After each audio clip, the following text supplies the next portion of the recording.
Welcome. My name is Paul Freimer. I'm the acting director this year of the Law and Public Affairs program here at Princeton. I'm also an associate professor in the politics department. The John Marshall Harlan Lecture is for the second Justice Harlan on the U.S. Supreme Court. He was a justice between 1955 and 1971. He was a class of 1920 here at Princeton University. Justice Harlan was the 8th Princeton graduate to the U.S. Supreme Court. Today, currently, the 9th and 10th graduates, Samuel Alito and Sonia Sotomayor, are currently on the court. He was an intellectual leader. He was in many ways the predecessor to much of the discussion currently in vogue about federalism, about states' rights. In 2003, Supreme Court Justice Sandra Day O'Connor was the inaugural Harlan Lecture here at Princeton University. And today, with an audience of dignitaries, including Supreme Court Justice Rabner's colleagues, including his family, we welcome you to Justice Stuart Rabner, who in 2007 was appointed to the Supreme Court as Chief Justice of the Supreme Court of the State of New Jersey. Justice Rabner is in many ways a New Jersey success story. He's a Princeton success story, and he's also an American success story. His father survived a Soviet labor camp in World War II. He later worked in a garment factory in New York City, and soon after moved to Passaic here in New Jersey, nearby, and owned a candy shop. Judge Rabner went to Passaic High School. He was president of the math club. He was associate editor of the student newspaper. He was class valedictorian. His senior classmates named him most intelligent, most likely to succeed, and class bookworm. He also sang. He played the Artful Dodger in Oliver Twist. From there, he came here, Princeton, where he graduated summa cum laude while majoring in public and international affairs. His senior thesis was entitled A Commitment Compromised, the Treatment of Nazi War Criminals by the United States Government. He was a campus tour guide. From Princeton to Harvard Law School, and from there, back to New Jersey, first as clerk for the U.S. District Court Judge Dickinson Debevoise. And he has since that time made a long life and career fighting for justice in the state of New Jersey. He was chief of the criminal division of the U.S. Attorney's Office in the District of New Jersey. He was chief counsel and later attorney general under then Governor John Corzine. A year later, 2007, he was named Chief Justice of the New Jersey Supreme Court, a court that is one of the most active, one of the most important, and one of the most intellectually at the forefront of legal interpretation. Judge Rabner is known as an exceedingly fair, nonpartisan judge with enthusiastic support both from then Democratic Governor Corzine as well as current Republican Governor Christie. He's known as tough on crime and corruption, a brilliant legal mind, a brilliant jurist. After his words, he will engage in a conversation with the provost here at Princeton University, Chris Eisgruber. Professor Eisgruber is a former director of the Law and Public Affairs program, LAPA. He's a former law professor at NYU, New York University, a clerk to John Paul Stevens on the U.S. Supreme Court, a Rhodes Scholar, a graduate of Princeton University. Tour guide? Not a tour guide? as well as a graduate of Chicago Law School. He is the author of many books, most recently, The Next Justice, Repairing the Supreme Court's Appointments Process. With this, I introduce you to Chief Justice Stuart Rabner, the Chief Justice of the New Jersey Supreme Court.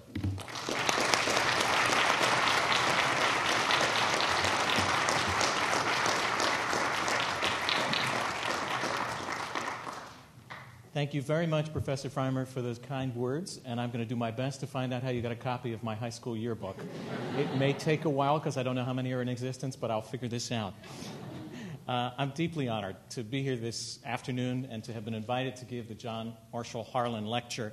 I'll tell you that it felt a bit more comfortable to sit in the seats where you are as a student a number of years ago, but I greatly appreciate the opportunity to stand in front of this audience as well.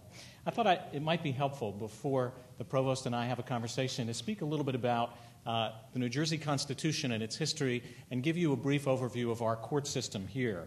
The New Jersey government, as we know it, operates under the 1947 Constitution, the modern Constitution.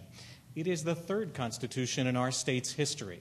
So to some extent, we have followed the advice of Thomas Jefferson, who recommended that a Constitution be regularly revised so that it may be handed on with periodic repairs from generation to generation. The first Constitution of 1776 was not at all well known either here in the state or outside of the state. It was never ratified by the people, and somehow it managed to reign as the law of the land for 68 years. It's a short document. It provided for a very powerful legislative branch. They appointed the governor, a governor who had no veto power and had no power of appointment. They also established a dependent judiciary. Yes, that is a dependent, the opposite of an independent judiciary in our state. They appointed the judges, who served for a limited period of time and were part of the executive branch. There was no Bill of Rights. By the way, you'll have to search long and hard for anything about separation of powers in that first Constitution, as you can imagine from the structure that was set up. There was no Bill of Rights, yet in a nod to the importance of participation by citizens in our democracy, the right to vote was granted to all citizens. So African Americans and women from 1790 till 1807 had the right to vote in New Jersey under statutes that were passed pursuant to the Constitution and then repealed. There were many efforts for constitutional conventions from 1790 till 1840 to fix the shortcomings that you can imagine from that brief description of the document, but none of them succeeded. And by 1844, the New Jersey Constitution was the oldest existing constitution in our nation's history.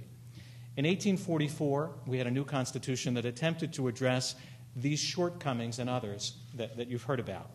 It began with a separate Bill of Rights, a sign, if you will, of the important task that government was taking on in guaranteeing rights and liberties of our individual citizens.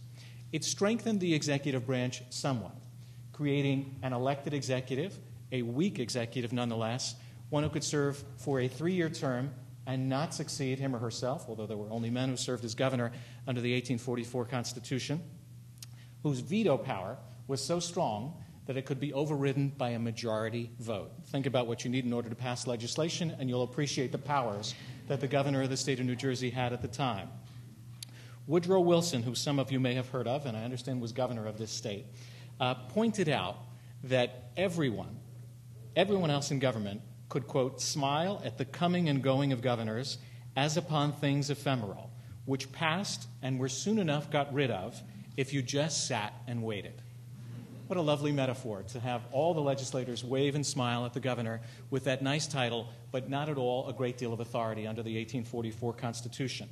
The governor did get to appoint judges under this document, but we'll hold off for a moment to talk about the state of affairs for the judicial branch.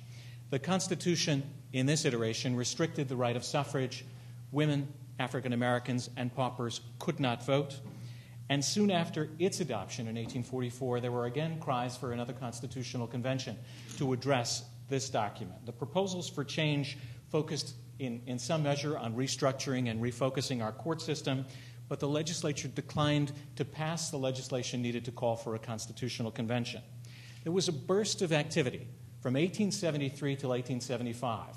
28 constitutional amendments were passed by the legislature, adopted by the people, that focused on a broad array of issues, but still left obvious weaknesses in the system of government that existed.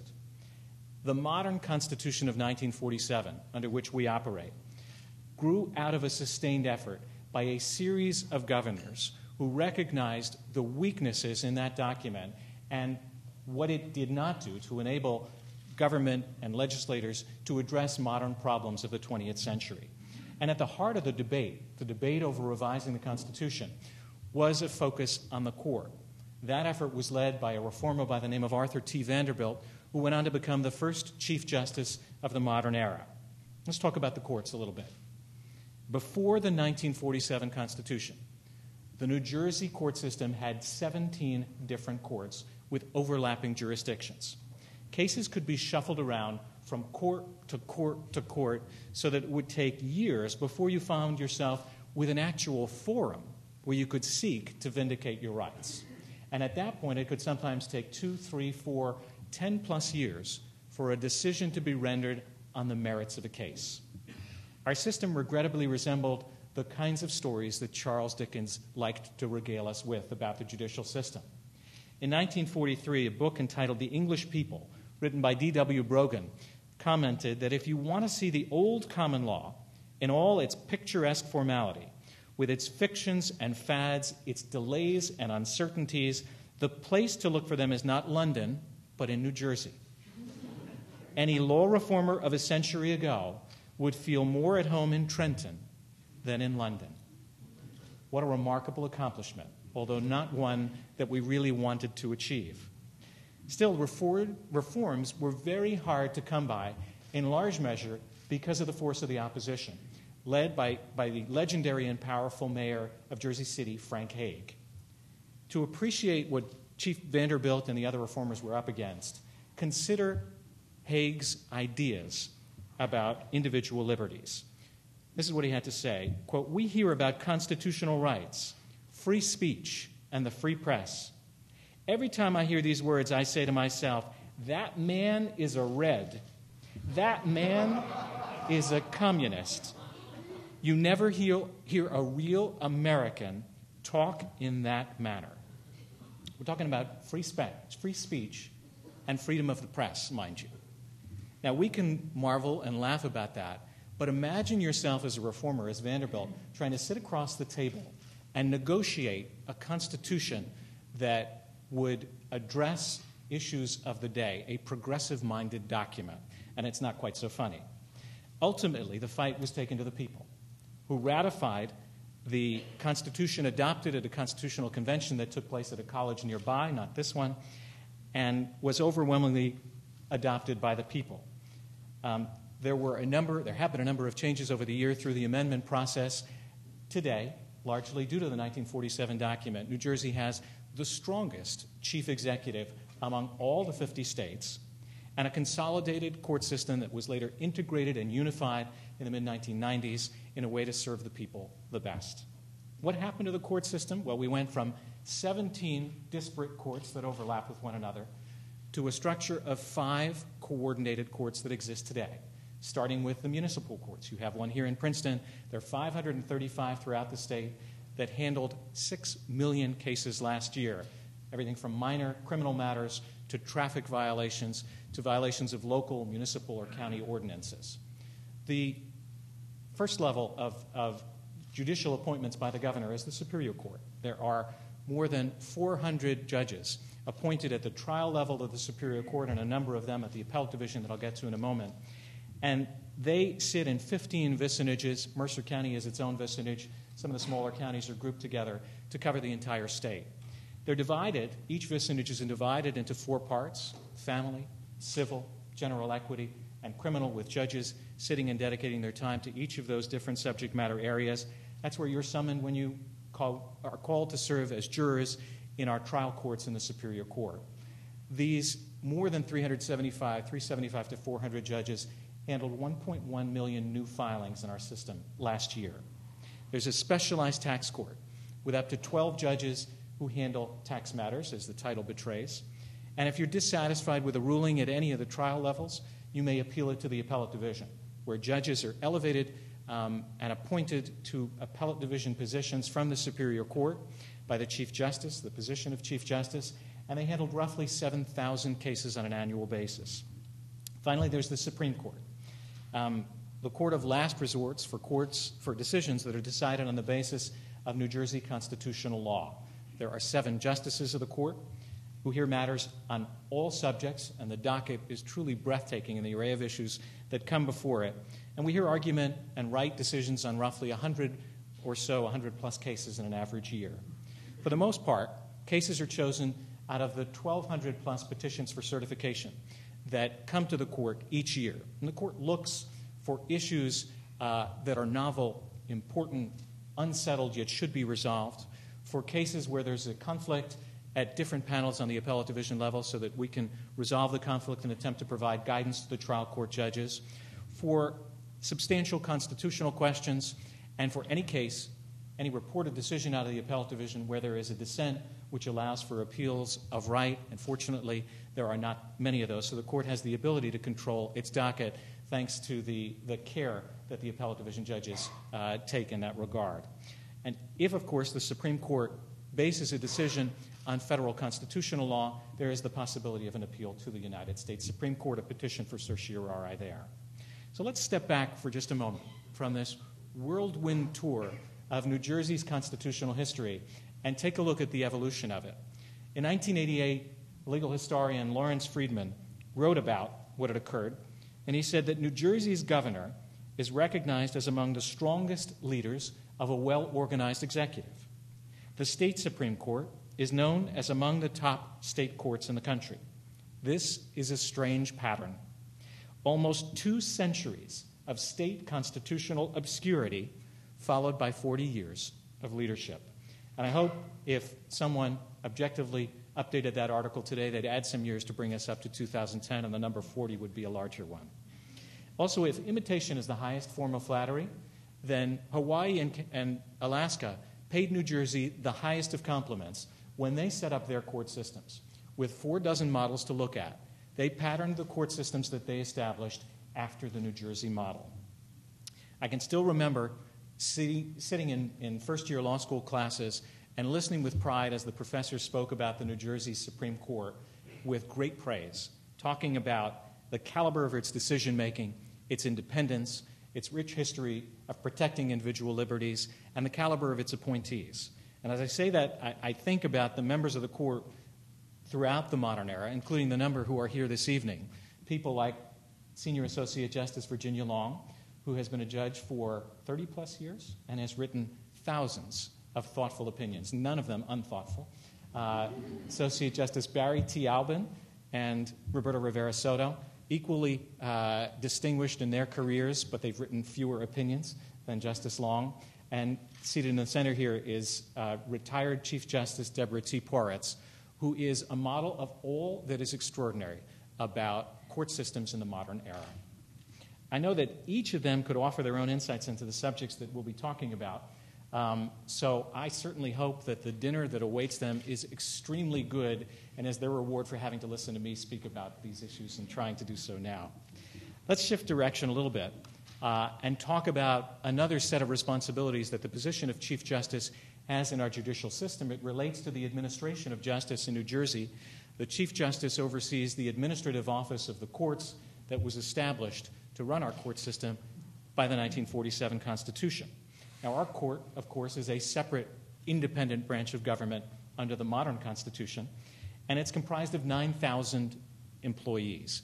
Any organization of that size has a variety of more mundane issues, shall we say, to deal with, like questions about budget and IT and human resources and promotions and transfers within and among the different vicinages throughout our system. And the administration of our courts can involve momentous decisions like whether when the snow falls heavily, as it did last Thursday and Friday, we delay the openings or cancel and close the courts for the day, to policies that are designed or intended to make our courts run more transparently, more efficiently throughout the state, policies that are set for administrative matters out of the administrative office of the courts, to responding to areas that cry out for attention at a particular moment in our country and our state's history. And let me give you 2 examples that relate to that latter category by speaking about some relatively recent innovations, some programs and initiatives that the court has been working on. The first grows out of the mortgage foreclosure crisis that we've seen here in New Jersey and throughout the nation. We now have in place in New Jersey a statewide mandatory program of mediation for all contested mortgage foreclosure cases. And that was a response to the staggering increase in the number of filings in mortgage foreclosure cases. We went to roughly 5,000 cases filed per month, 60,000 a year, which is triple the number that it was several years ago. We began a pilot project in Middlesex in response to this, and it has been extended statewide since last January. Our simple goal is to get borrowers and lenders to sit together at a table to try to work through the problem that exists in their contractual relationship and see if we can stave off foreclosures as a result of the mediation program. And it has required the volunteerism of lawyers. I see our State Bar President, Alan Eddish, here today, and so many members of the State Bar, who raised their hands and volunteered to participate. 800 lawyers, within 2 months of the announcement of the project, agreed to donate their time to serve as mediators. What happens? They are ordered, the parties are ordered to sit together and have a mediation session as part of the case management conference by the judge, and the cases will not be resolved short of that. To date, the results are impressive. More than 5,200 mediation sessions have been scheduled, and over 1,000 cases were settled short of foreclosure. Now, the role of a court system, of course, is to ensure that there is a neutral forum where individual rights of both sides are respected, are protected. But it's also refreshing at a time like this to see these results and what they translate into at a time of great economic crisis. Let me give you one more example. It relates to an initiative that focuses on veterans who end up in the criminal justice system. Last June, we had several thousand members, citizen soldiers of the National Guard, return from tours of duty to Iraq and Afghanistan. It was the largest call-up of civilians since World War II in New Jersey. And we know historically that veterans have a difficult time readjusting to civilian life, transitioning back to civilian life, and they may have problems running into difficulties with the law as a result of underlying substance abuse problems, perhaps mental health issues or other concerns. So we developed a pilot project in Atlantic and Union counties. It was later expanded to Burlington, Cape May, and Morris counties, and it's designed to identify defendants as they enter the municipal and superior court on criminal cases who are veterans, and then to refer them out to existing services that are provided by third-party agencies. In addition, each of these veterans is identified end up with a mentor that's provided, an active or retired member of the armed forces provided by the Department of Military and Veteran Affairs here in New Jersey. To date, we've had referrals in more than 190 cases, which have resulted in treatment and counseling and other forms of service on behalf of individuals who have made sacrifices for our nation. And our goal is to try to improve their lives so that we don't see them a second time in front of our court system in New Jersey. This week, I think it's fitting to note that Mercer County announced the program would expand here as well as our 6th county. Now, these and other projects grow out of conversations and meetings not different from this, where I always invite the individuals who are in attendance to offer suggestions that they may have about improving our court system from their own experiences or from work and thoughts that they've done, and to share their ideas and their constructive criticisms. What better place to make that offer than the Woodrow Wilson School of Public and International Affairs at an event that is sponsored by the Program in Law and Public Affairs, places that keep a healthy eye on policy issues and are intended to make our government function better on behalf of the people. So I extend that invitation to all of you as well, and the easiest way to reach me is through email, which I promise I will read. As we talk about changes and initiatives and things that have been taken on of late, it's important to note the important things that remain constant in our system. People come to our courts to seek justice. They come when they believe they've suffered a wrong, that their rights have been violated, and they are seeking a vindication of that problem. And that's true whether they're looking to vindicate a right that's guaranteed to them under the Constitution or a small claim for a few $100s that's resolved in our special civil courts.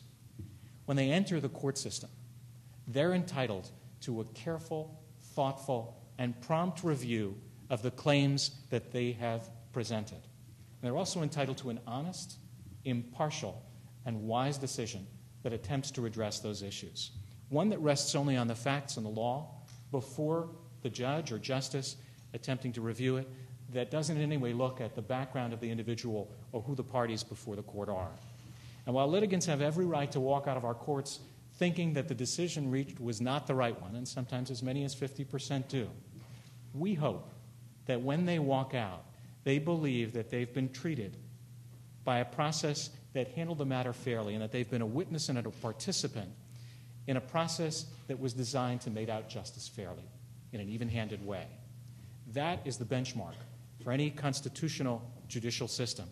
Today, 60 years ago, 200 years ago, and it's the measure that we strive for in each case in each one of our courts every single day.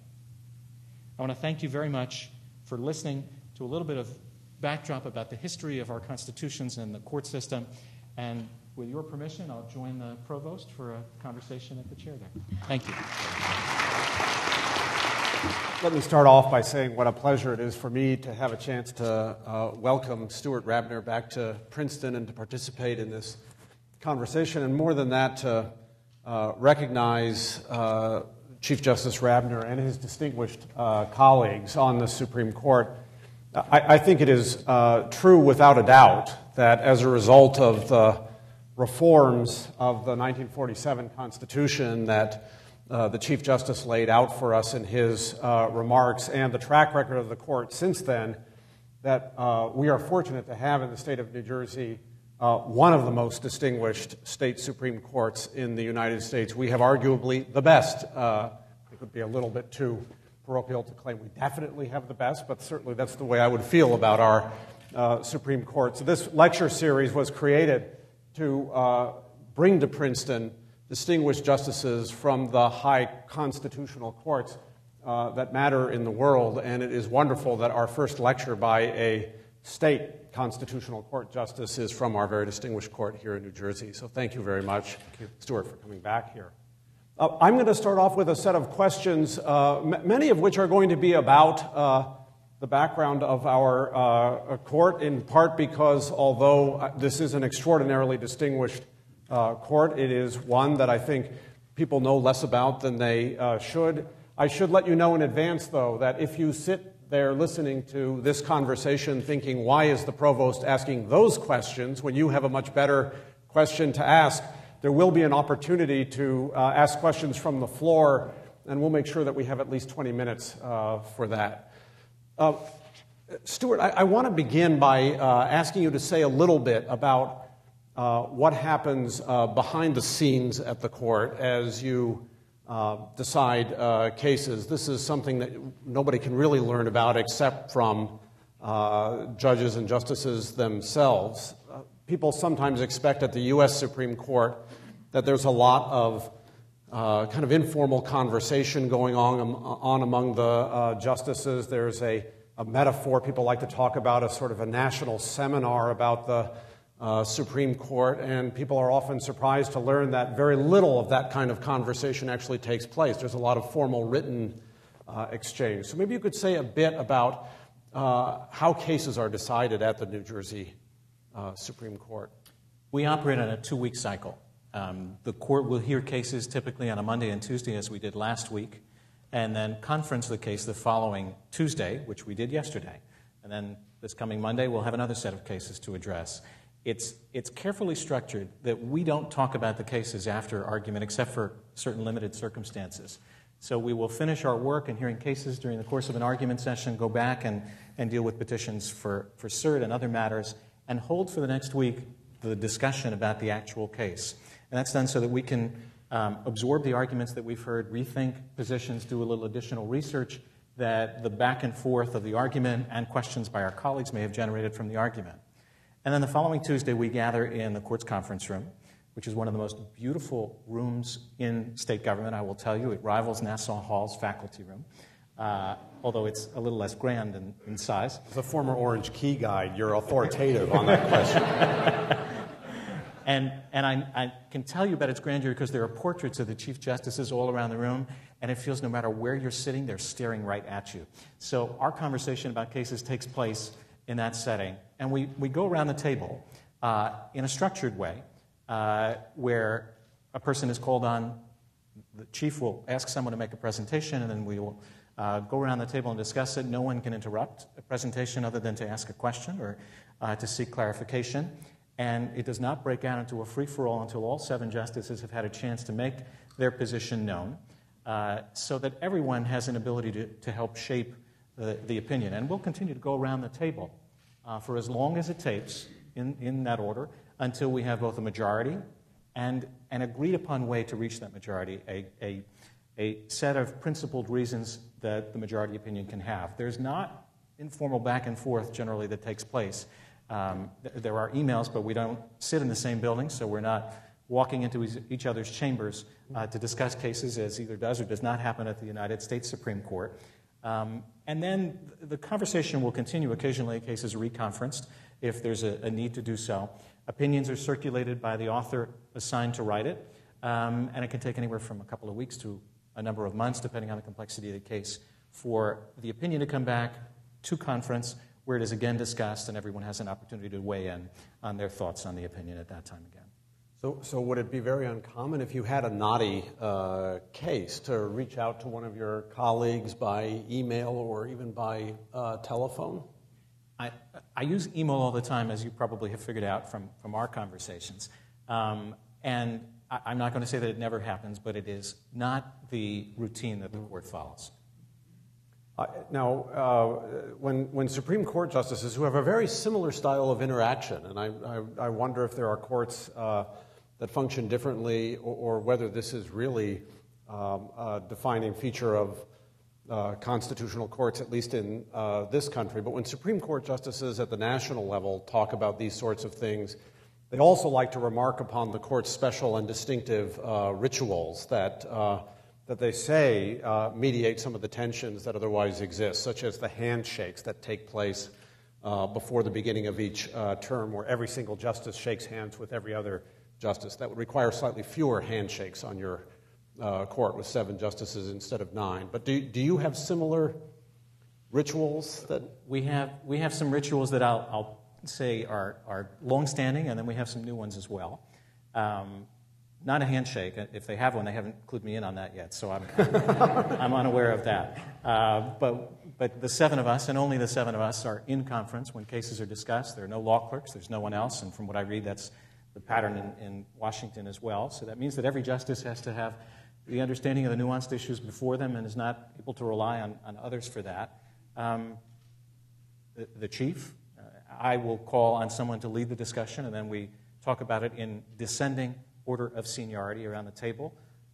Opinions are assigned by the chief or whoever the most senior justice in the majority. We have a lighthearted tradition I'll clue you in on. I know you haven't appeared in front of the Supreme Court yet, and I'm hoping that changes when you start taking on cases, because you're a distinguished constitutional scholar. We'd like to see you.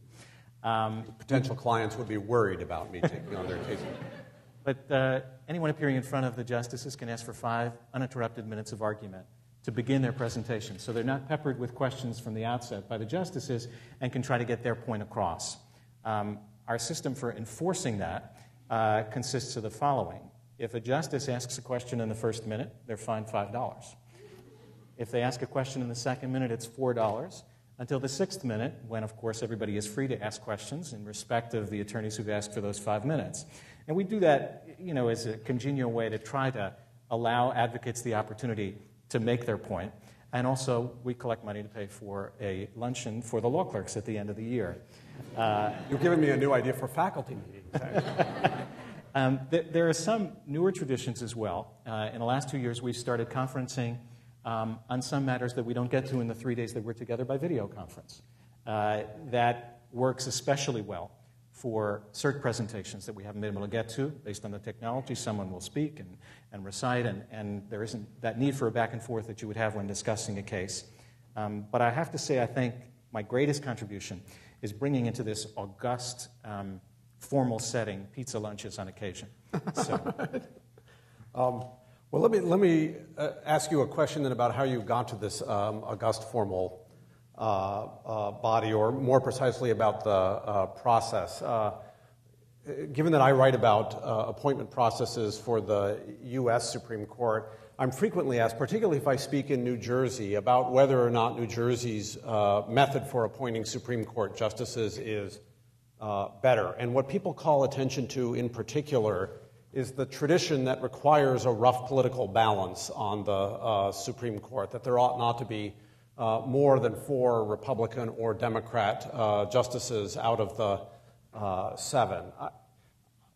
Having been through the process, or at least the first time through the process in New Jersey, I'm curious what you think about that and how it compares to what you see on the national scene.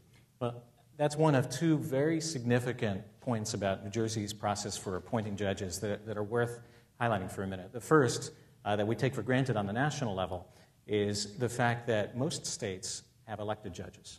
It creates an array of questions when Lawyers who are contributing to the justices and judges before whom they are arguing cases have made political contributions to those judges. Fortunately, we don't have that. That is something that we should not change in New Jersey. I think we have it right here. I know we have it right here. The rough political balance that you've talked to is another major factor in shaping the court and in shaping the process as a whole. And it exists, by the way, not just at the Supreme Court, but throughout the court system. So at the Superior Court level, the appointments of the 375 to 400 judges over time, they are evenly divided Democrat and Republican appointments as well.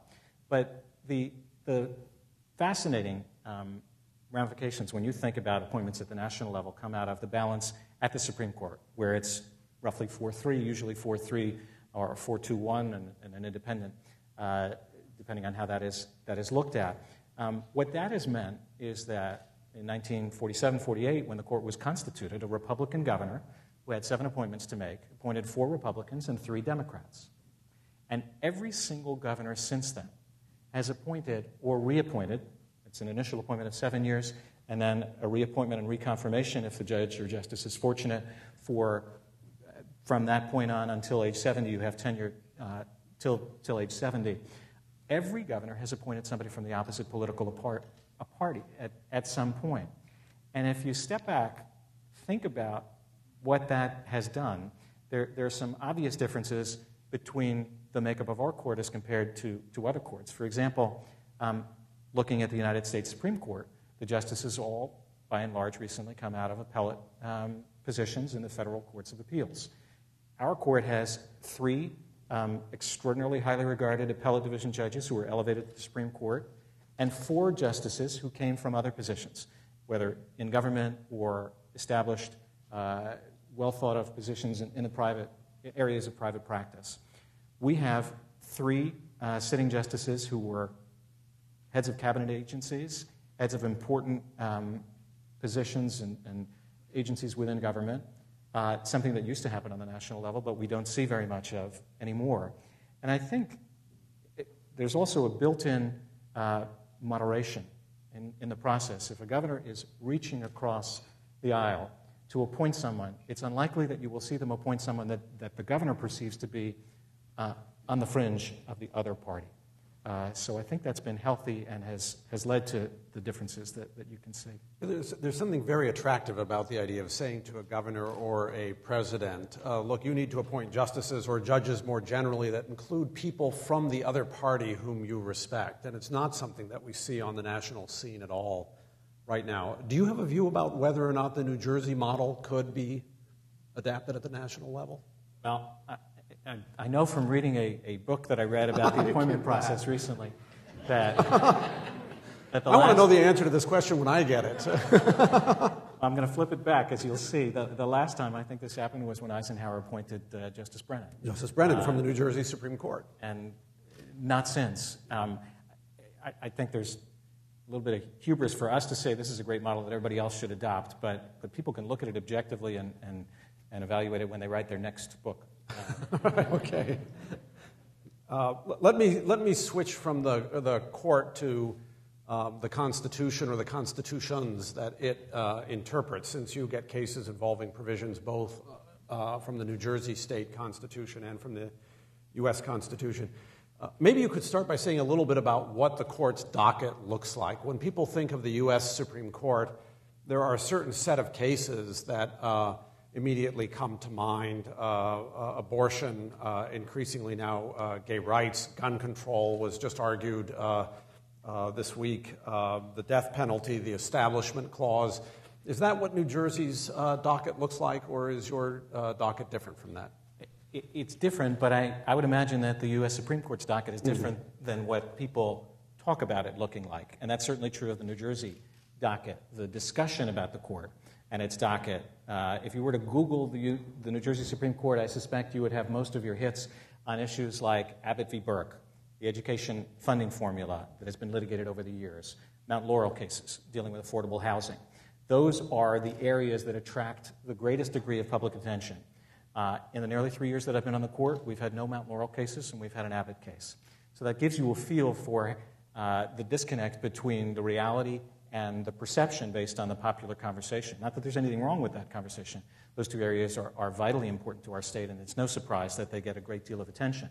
But the docket of the court deals with the four subject matter areas that I mentioned earlier: family court decisions, civil, general equity, criminal, and it is an array of cases with a great deal of statutory interpretation. Not as many, more cases in that area than certainly in constitutional realm, that don't reflect the perception that is out there at all. Last week, we were hearing cases about the transfer of a liquor license and whether one should imply approval by alcohol beverage and control authorities that is required into that. What are the requirements to get into drug court? A protective sweep, and on, that are issues that you would not ordinarily think of when you consider the headlines of the day. I would agree with you at the U.S. Supreme Court level. These cases that dominate the headlines account for a smaller fraction of the docket than you would expect on the basis of the newspaper reports. On the other hand, at the national level, I would say that those cases define the life of the court. That is, the relationships among the justices do depend on cases like the McDonald case, the gun control case that's being argued this week. True or not at the New Jersey level? Is it the Abbotts and Mount Laurels that define the interactions despite their rarity, or is it the other? I don't think that they define the interactions among the justices. No. Let me a number of scholars looking at discussions about rights in the United States have emphasized the need for greater attention to state constitutions as one thinks about rights. And the Mount Laurel and Abbott cases that you mention are some of those that they point to. They deal with kinds of rights that are not discussed at the federal level. The New Jersey Constitution has some provisions in it that look remarkably like the federal ones, and it has other provisions in it that look remarkably different. I wonder if you could say a bit about how the New Jersey's court's jurisprudence either dovetails with or differs from the national court's jurisprudence in some of the areas that show up on both dockets. Sure.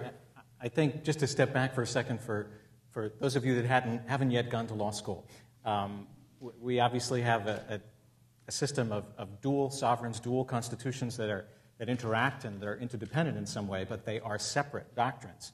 So if there is a question that is raised on issues regarding federal constitutional law, the ultimate arbiter for that is the United States Supreme Court, and their decision, of course, is binding on everyone, binding on all of the states. But that sets the floor. That does not set the ceiling. State Supreme Courts are the final arbiters for state constitutions, and they may set a higher standard of protection on individual liberties. And that's the debate that goes on there. You mentioned some law review articles. There's a marvelous one by Justice Brennan from the late 1970s on state constitutions, and a follow-up piece by Justice Pollock of the New Jersey Constitution, half a dozen years later, printed in the Rutgers Law Review. And they speak about this federalist model that anticipates different review under the different constitutions. And add to that the fact that the New Jersey Constitution dates back to 1947 in many instances.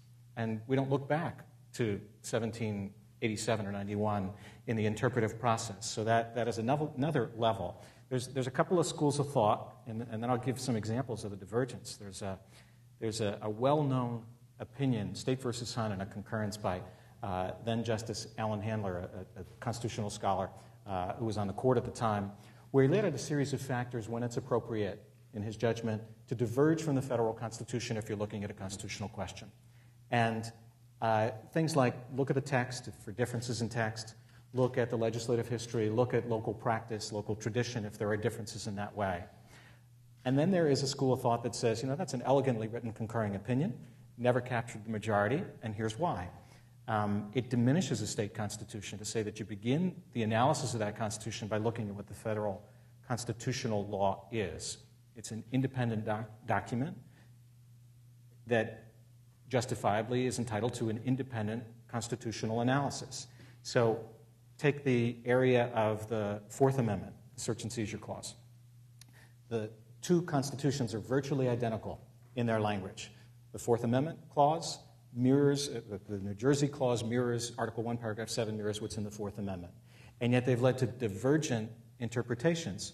So if any of you drive home this evening with a friend and are pulled over by law enforcement, or maybe people that you know are pulled over, and there are drugs or guns, a gun in your car, and you're the passenger, and you are arrested for this, under the federal Constitution, you have to have a possessory interest to have standing. It's got to be your car, or you would have had to have rented the car to challenge the search. Under the state Constitution, standing is automatic under a case called Alston.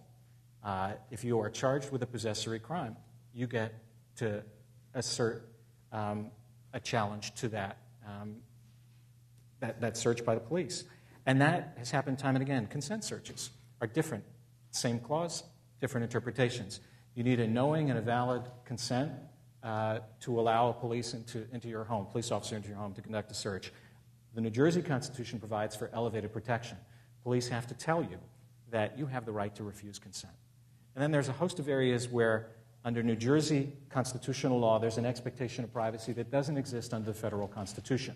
If you leave your garbage at curbside, there's no expectation of privacy under the federal Constitution. There is in New Jersey.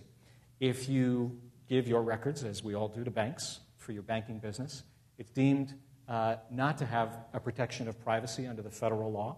New Jersey Constitution says, of course you gave it to the bank. That didn't waive the privilege by giving it, waive your privacy concerns by giving it to a third party. You had to give it to the bank so that they could conduct the transactions. That, too, is protected. And recently there was a case involving giving subscriber information to Internet service providers that came out extending constitutional protection in that area in New Jersey, following up on precedent, but not under federal law. Same language, different outcome. And why the differences, do you think? I mean, is it just that these are tough questions and different judges on different courts will reach different outcomes about them? Is there something about the way this court is positioned in the New Jersey process that produces a different answer? Or is it perhaps that some of these norms, the reasonableness norm, for example, in the 7th article of the New Jersey Bill of Rights and the 4th Amendment of the U.S. Constitution is interpreted differently in New Jersey for some reason? That is, it's something about what's appropriate to New Jersey as opposed to the United States. Well, part of it, I think, is a respect for precedent. Yeah. Take a look at the Reed decision. You would write two different decisions today looking at the existing precedent in the system. Reed is the email message case that you mentioned earlier. Right. Do you have a privacy interest in your personal subscriber information that you gave over to Comcast? Under federal law, if you were true to precedent and writing an intellectually honest opinion, you would have to say there is none. But looking back at the bank cases, McAllister and others in New Jersey, you would have to reach, I believe, and the court did by a 7-0 vote, the opposite conclusion. If you go back earlier in time, I think what you'll see are descriptions in the opinions about how the protection afforded at the federal level is deemed inadequate. You will see references to there being a different tradition, a different local concern, and these are some of the thoughts that animate the differences in decisions. Yeah, there is a bolder tradition there, at least in this area of the law. Let me ask you about a couple of controversies before we go to questions from the floor that get talked about a lot and some public policy questions related to them. One is about the litigation crisis, or at least those people who think there is a crisis call it that. They talk about litigation being out of control in the United States. They point to famous cases. One of the most famous, I think, perhaps unfairly, is a case about the woman who spilled hot coffee on herself after leaving McDonald's drive-thru. Gets an enormous award. People who think this is a sign of a crisis say, well, how can it possibly be the case that courts are compensating her when she should have been smart enough to know not to spill the coffee on herself? As you indicated, these cases that people argue about and point to are, for the most part, cases that are moving through the state court system. And I wonder, from your perspective on the high court, do you think there's a litigation crisis right now of some kind in our states? There's an explosion of litigation in certain areas.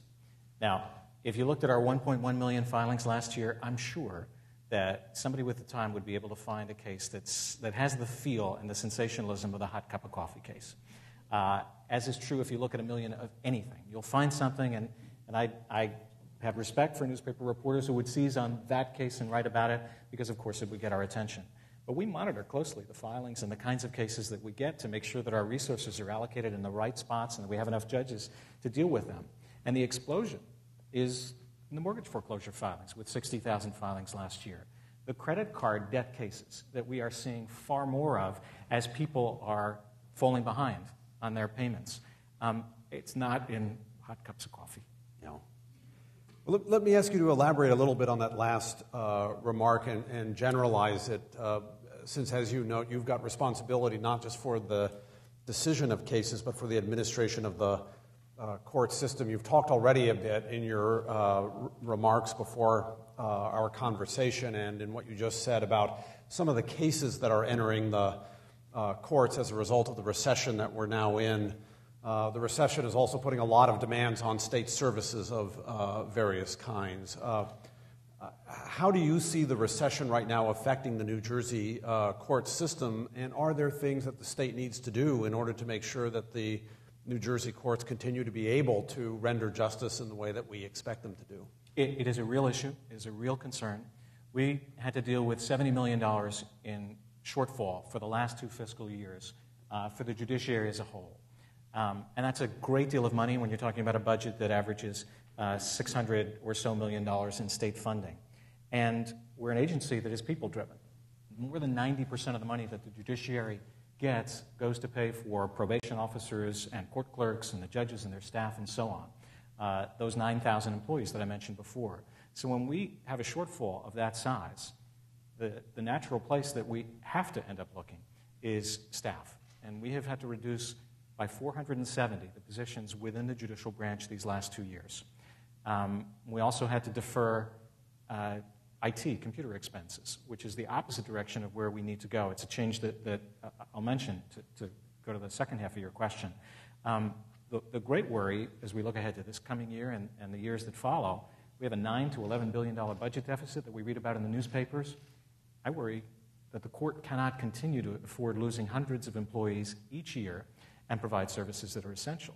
You know, the complainant on a domestic violence matter can't be told, come back next week when we have more resources and you can get your restraining order then. Same for the defendant waiting for bail, sitting in jail, or the corporations and individuals in civil disputes who need to have them resolved because they're so important.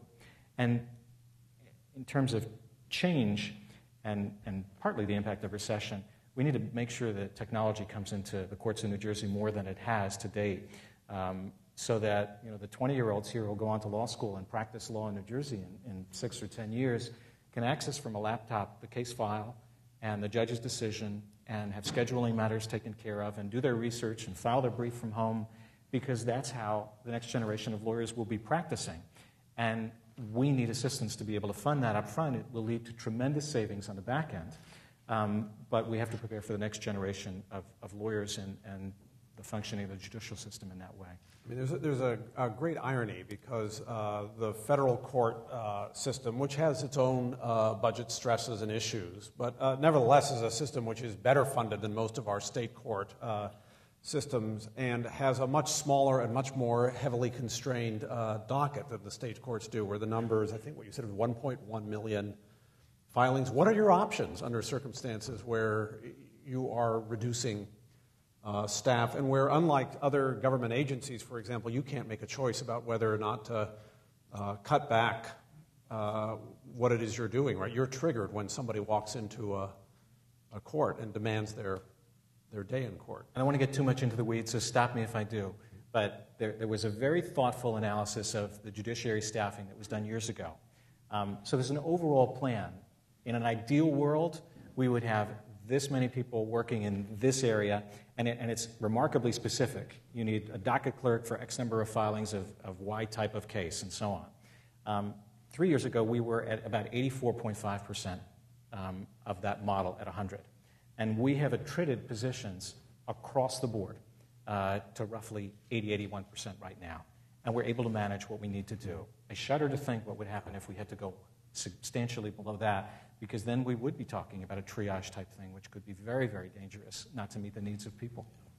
Let me ask you what I think will probably be the final question before we go to the audience, about another controversy that draws perhaps more significantly on your experience as a prosecutor before coming to the Chief Justice's position than on your current one. One of the big controversies we read about, particularly with the trials that were originally scheduled to take place in New York right now, is whether or not it makes sense to try accused terrorists in civilian courts, or whether or not some sorts of special tribunals, perhaps military tribunals acting under different rules, or no tribunals at all, are the right way to deal with that kind of an issue. Are you willing to venture a judgment about that? I'm not willing to venture a judgment, but I'll comment on it generally, because we all read about the ongoing debate in the newspapers, and I think what needs to inform that debate is the actual results of what's been going on in this country for the last 9 years since 9/11.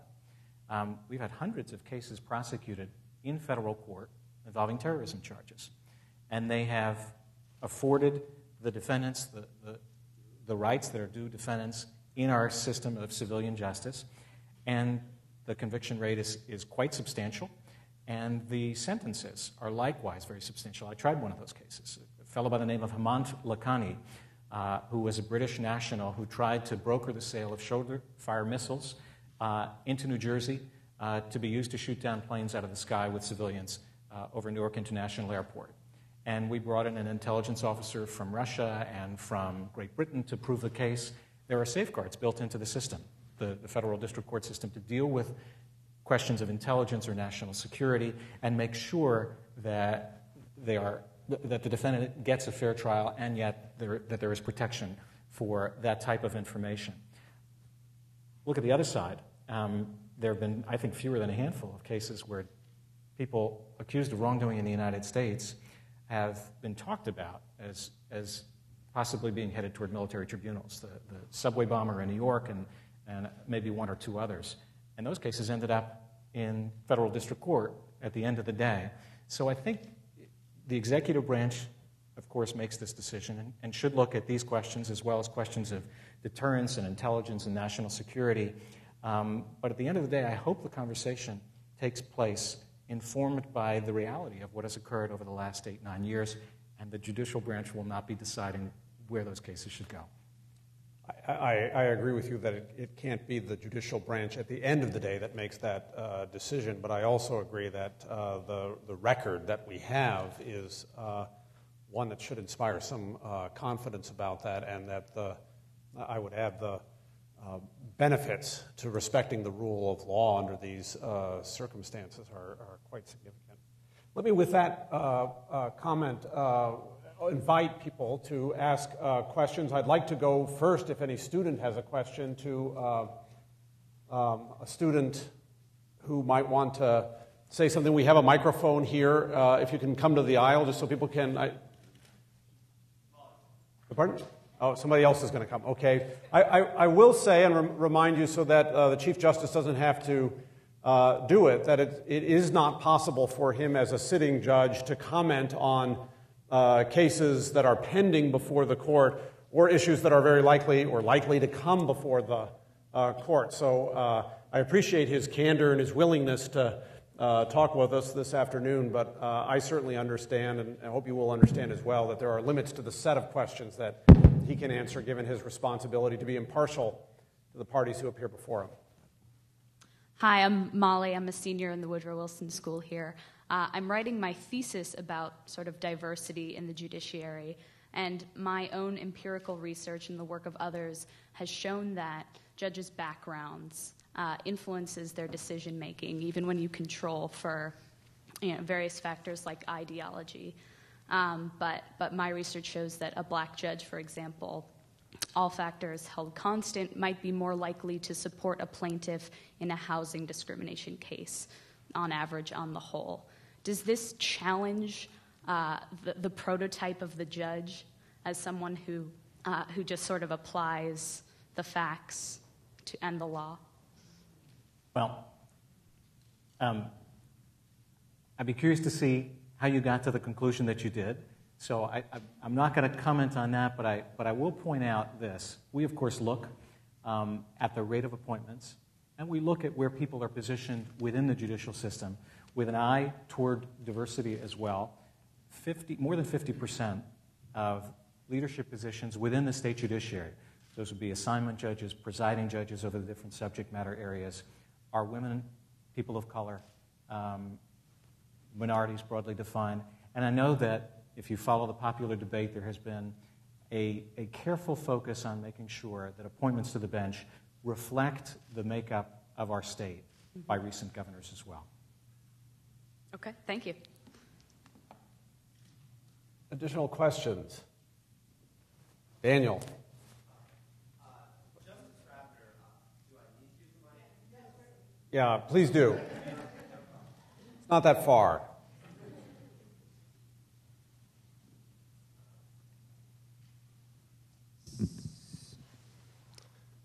Justice Rabner, one of the more controversial issues before the United States Supreme Court is the use of foreign law and foreign legal precedent. But when interpreting the New Jersey Constitution, it's common practice for the court to cite the constitutions of other states, even though in theory some of the other issues that are implicated in the Supreme Court debate also should be active at the state level, things like sovereignty, things like the fact that the California Constitution was drafted by a group of founders unaccountable to anyone in New Jersey. So I guess my question is there any controversy at all when you decide to cite materials from another state when interpreting the New Jersey Constitution, or is it just a matter of course? And if so, why is it acceptable at the state level and so controversial at the national level? Well, let me tell you what our practice has been at the state level. If you look at decisions, I think you'll see there's not much focus at all on foreign decisions. The court will cite to other states, less so on constitutional questions, I think, than on certain other areas, but you'll see, especially if there's an area where there's a dearth of decisions within the state, we'll look outside for well-reasoned opinions that are addressing similar types of questions. We're careful to make sure that it is the same kind of question. If it's a statutory analysis, the wording here matters greatly to the outcome of the case in New Jersey, but it is not at all controversial for anyone to pick up decisions by the New Jersey Supreme Court and see references to other well-reasoned, respected decisions by other courts. Thank you. Let me just follow up for a moment on Daniel's question. Would there be any reason why you would not look to an international court's decision? I haven't seen a case that we've dealt with that would call for that. When we decide whether to imply the alcohol beverage control approval into every contract or not. That would probably not be the one. And so much of the statutory decision-making that the court engages in would not call for us to look to foreign jurisdictions. So I think it's the practical aspect that overwhelms that question. Yes. Hi, Rich Keevy of the Policy Research Institute, Chief. I know I can't ask you about Abbott Burke, but given what you mentioned about the governor being the most powerful governor in the state, can you give maybe 2 examples or more where the Supreme Court has brought to bear some decisions that would emphasize the powers of the governor? It would emphasize the powers of the governor? Right. Well, I mean, you can certainly start with the decisions that dominate discussion that we were talking about earlier, which were front and center for part of the gubernatorial debate. Education, affordable housing, which I don't want to comment on, but in terms of areas where people have highlighted and focused on the authority of the executive and the meaning and breadth of the New Jersey Constitution, those certainly are examples that come to mind. I was thinking of Kane, Karcher, and other things that would validate, if you will, the powers of the governor versus other branches of government. But, okay. Other questions? Paul Fishman. Welcome our another distinguished Princeton graduate and the current United States Attorney. Criminal.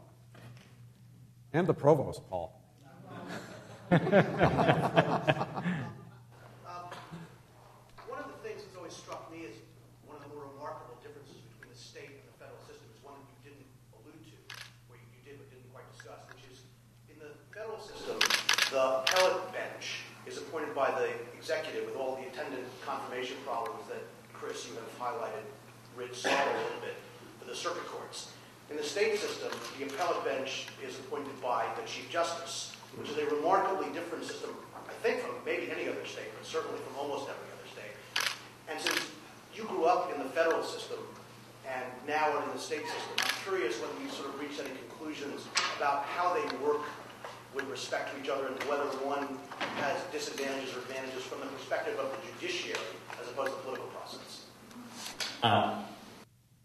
Paul, I echo what you said about, and thank you for asking a good question, because it's an important difference in our court system.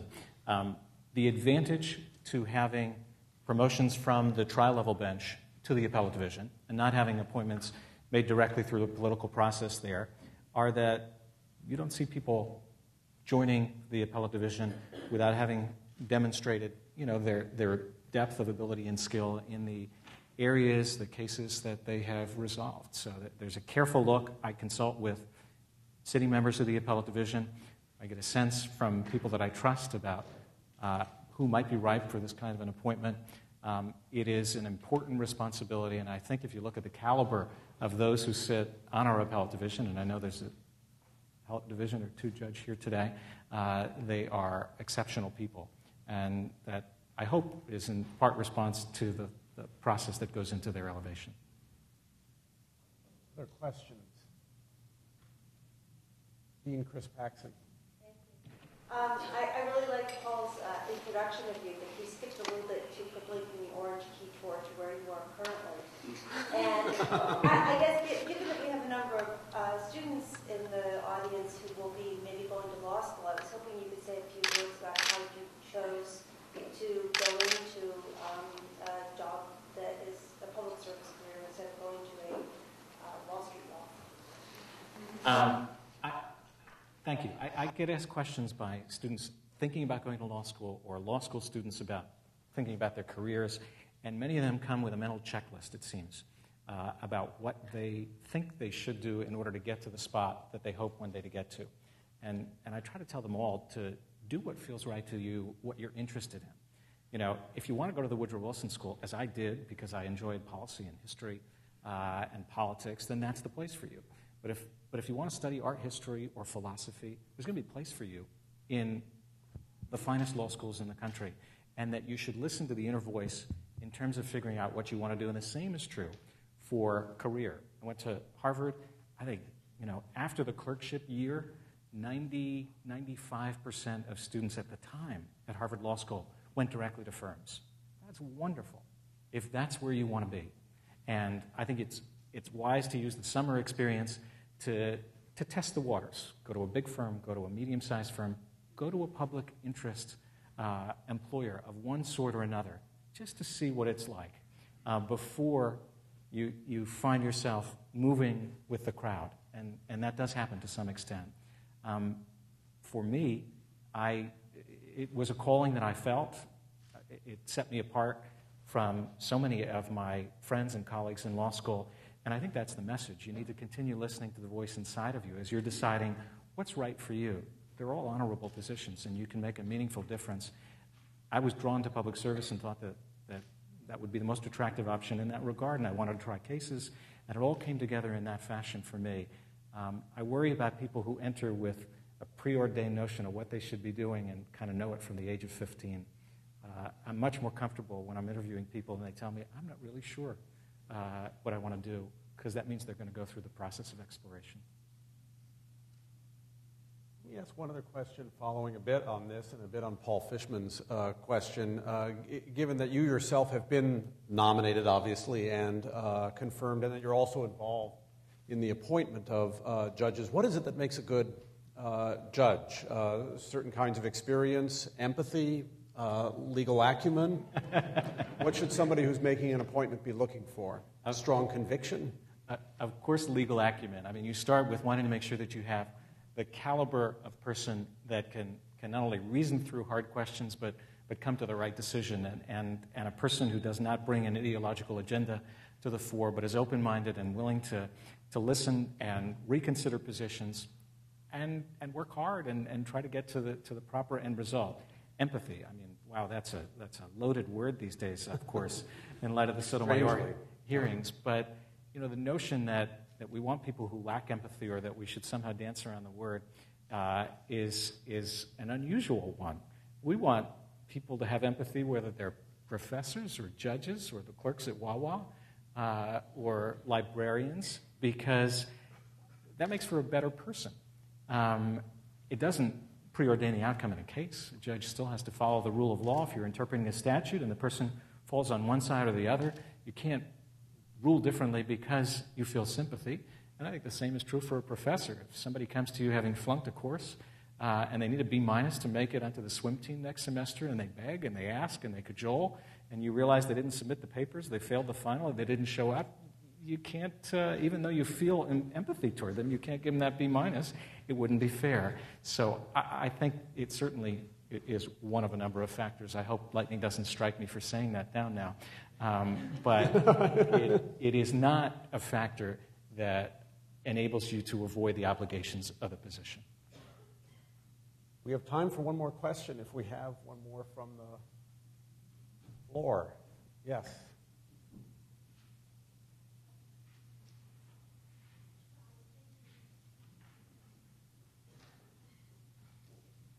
So you mentioned that when you're in the majority, that you make the assignment for who is going to write the majority opinion. And I'm wondering if you can talk a little bit about how you choose who to assign it to, whether you choose just based on their workload or whether someone has a particular expertise in that area or whether some other kind of attribute of the justice's factors into that.